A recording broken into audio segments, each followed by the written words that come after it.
Hello बच्चों। आज मैं आप लोगों को क्लास 8 की जो आपके पास लेटेस्ट एडिशन की आर डी शर्मा की बुक है ना, उसमें हमने अपना चैप्टर नंबर 12 स्टार्ट कर रखा है, कंपेयरिंग क्वांटिटीज का पार्ट 1। ठीक है, तो एक्सरसाइज 12.2 हम करें। 12.1 ऑलरेडी चैनल पे अपलोड है, 12.2 भी कंप्लीट ही होने वाली है। क्वेश्चन 26 पे हम आ गए हैं, उसके बाद एक ही क्वेश्चन रह गया, क्वेश्चन 27। ठीक है, देखिए क्वेश्चन 26 आपसे क्या कह रहे हैं। 3500 is to be shared among 3 people so that first person gets 50% of the second, who in turn gets 50% of the third. How much will each of them get? कह रहे 3 लोग हैं यहाँ पर, हमें नहीं पता वो 3 लोग कौन है। तीनों 3500 रुपीज शेयर कर रहे हैं। अब ये तीनों शेयर कैसे कर रहे हैं? जो फर्स्ट पर्सन है ना वो 50% ले रहा है सेकेंड पर्सन का, और जो सेकेंड पर्सन है वो 50% ले रहा है थर्ड पर्सन का। ठीक है, अब आपको बताना है तीनों को कितना मिला, कितने कितने पैसे मिले इस 3500 में से। तो सबसे पहली बात तो हमें पीपल नहीं पता, तो हम लेट कर लेते हैं। लेट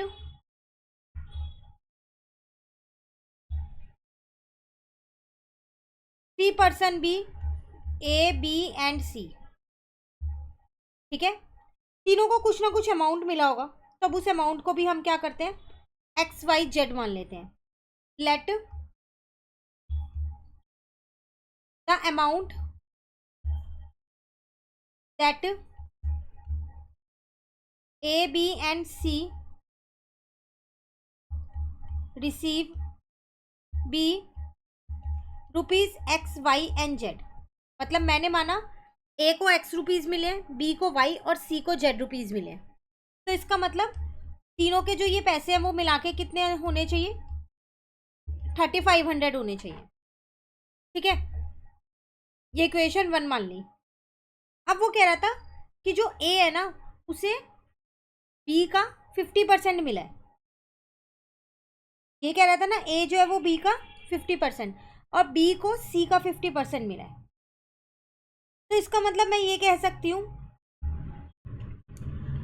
कि जो बी है उसको कितने पैसे मिले होंगे, सी को जेड मिले हुए हैं तो जेड का 50% मिला होगा, तो बी को मिला कितना है, वाई रुपीज मिले हैं। वो किसके बराबर होगा, 50% ऑफ जेड के बराबर होगा। तो इसका मतलब y is equals to 50/100 into में Z. y is equals to, यहाँ पर पॉइंट में निकाल सकती हूँ मैं, 0.5 जेड। तो b को इतना मिला होगा, b को y रुपीज मिले हैं ना, मतलब उसे 0.5 जेड रुपीज मिले एक तरीके से। और a को कितना मिला होगा, वो कह रहा था a को x रुपीज मिले हैं, वो किसके बराबर है, 50% ऑफ y के, क्योंकि b के बराबर था ना तो y के बराबर हो गया। ठीक है, अब x यहाँ पर आ गया 50/100 इंटू में y, तो x को कितने पैसे, x जो है वो a को मिला है, कितने मिले, 0.5 y मिले। देखो कंफ्यूज मत होना ए बी सी और एक्स वाई जेड में। a को x रुपीज मिले हैं तो a को x ही रुपीज मिले हैं, लेकिन y की फॉर्म में इतने मिले हैं। b को y रुपीज ही मिले हैं लेकिन z की फॉर्म में इतने मिले हैं, और z जो है वो c को मिला है। क्लियर हो गया? अब हमने क्या किया है यहाँ पर,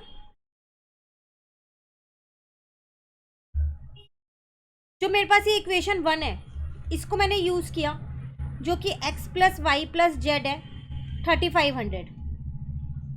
x की जगह मैंने 0.5 y लिख दिया, y की जगह मैंने 0.5 z लिख दिया, और z को z ही रहने दिया। अब अगेन यहाँ पर भी मैंने y की जगह क्या किया, 0.5 z लिख दिया इस वाले y की जगह। ठीक है, और ये 0.5 z ऐसी है, प्लस का z ऐसी है, और यहाँ पर 3500 भी ऐसी है। क्लियर हुआ है यहाँ तक?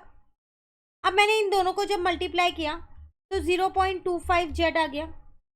ठीक है, प्लस 0.5 z हो गया, प्लस का z हो गया, और यहाँ पर 3500 हो गया।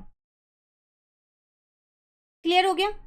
तो यहाँ पर कितना हो जाएगा, ये आपके पास ये पर ये 1 z है, जिसके आगे कुछ नहीं है वो 1 है, 1 z 0.5 z 0.25 z, तो 1.75 z आ गया, और यहाँ पर 3500 ऐसी है।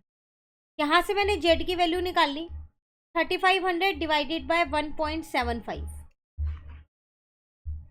यहाँ से जब मैंने पॉइंट हटाया तो ऊपर 100 आ गया। जब मैंने सॉल्व किया तो मेरे पास z की वैल्यू आ जाएगी यहाँ पर 2000। तो जेड को मिले 2000 रुपीज़। ठीक है, अब जेड के निकल गए तो अब आप वाई और एक्स इजिली निकाल सकते हो। पहले वाई निकालो, Y is equals to 0.5 Z था, तो मैंने यहाँ पर लिखा y is equals to 0.5 Z. Z की जगह मैंने 2000 लिख दिया, पॉइंट हटा के नीचे 10 लिया, 0 से 0 कट गया, तो y is equals to 5 into में 200 हो गया। तो इसका मतलब y को कितने पैसे मिले 1000। और x क्या था 0.5 y था, तो 0.5 y की जगह 1000 लिख दिया, पॉइंट हटा के 10 आ गया, 0 से 0 कट गया, x को मिले हैं 500 रुपीज़। तीनों का निकल गया। क्लियर है?